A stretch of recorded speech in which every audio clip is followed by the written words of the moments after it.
Marketing is about to change in 2022. Are you ready? Hi everyone, I'm Patel, and today I'm going to break down what's going to change your marketing in 2022. The good, the bad, and the ugly.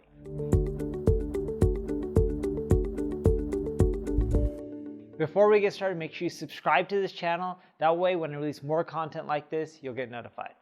So let's first go over the good. Direct to consumer. D2C e-commerce segments will continually see a boost in sales and traffic from digital marketing. Data from eMarketer, US direct-to-consumer e-commerce sales, including both digital native and established brands, generate $111.54 billion, making up 14% of total retail e-commerce sales. Lots of people who weren't used to purchasing online started doing so after the pandemic. So if you're not online, you gotta do so. You gotta push it. And when we're looking at commerce, we're also noticing big booms in people hiring law firms, finding their local dentistry. They're doing all their research online for even the offline businesses, and we're seeing that as a big trend. The next good trend that we're seeing in 2022, we've seen a boom in voice search. When we look at our clients at our ad agency, NP Digital, we've seen a 6% already increase in voice search during pandemic months. And that trend has continued. And when people are doing voice searches, we're also noticing the bigger thing is voice search for commerce, and that's where we get the 6%.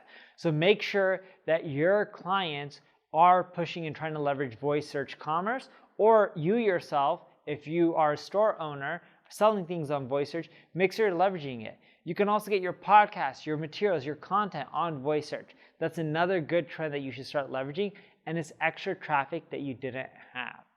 Another big trend that we're seeing is live videos are booming. People are getting tired of the content that they're seeing on Netflix, Disney Plus. A lot of these places aren't keeping up with the demand, so they're looking for live content. We're seeing live content doing around 13% better after the pandemic started versus before. So make sure that you're leveraging live content and do it across all brands, and you can leverage platforms like Restream to go after all the brands like YouTube, Facebook, Twitter, LinkedIn, Instagram. So that way when you broadcast through all of them, you'll do better and get a bigger audience. Let's go over the bad. You can expect competition to increase in more niches. Companies were forced to go online after the lockdown. And that just means it's going to take more time to get results, it's going to be harder to get results, and you just got to put in more effort and play the long game. The ugly, the end of cookies in browsers like Chrome. Personalization for small businesses that don't buy lots of data is going to be harder. Here's what you should do, right? You shouldn't worry about, hey, on the iPhone, Facebook's screwed. They can't target as good, so I can't spend as much money. Don't worry about the things that you can't control. Let the platforms like Facebook and Apple and Google figure out those problems. That's not anything that you or I can solve. But what you should be doing is, one, going omni-channel. Leverage all the channels out there. It used to be where you can build a business off of one channel. Facebook grew through the invite flow through email. Hey, John invited you to join Facebook. Click here to join. That doesn't work anymore. That one channel isn't ineffective. It just isn't as effective as it used to be. So you have no choice but to leverage all the channels. The second thing you need to do, because marketing is more competitive and expensive, is leverage conversion rate optimization. This allows you to spend more money on paid ads and scale up faster. And the third thing that you need to do is increase the average order value per customer. Doesn't matter if you're services or you're selling commerce. So you can do upsells and downsells if you're selling physical goods, like Skincare by Elena.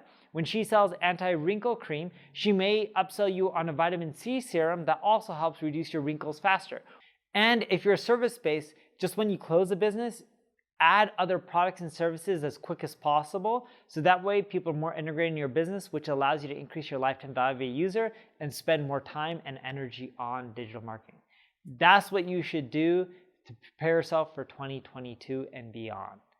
If you have any questions, leave a comment below and I'll answer it. If you need help, just check out my ad agency, NP Digital, where we're here to help. If you like the video, like it, share it, tell people about it. Thank you for watching.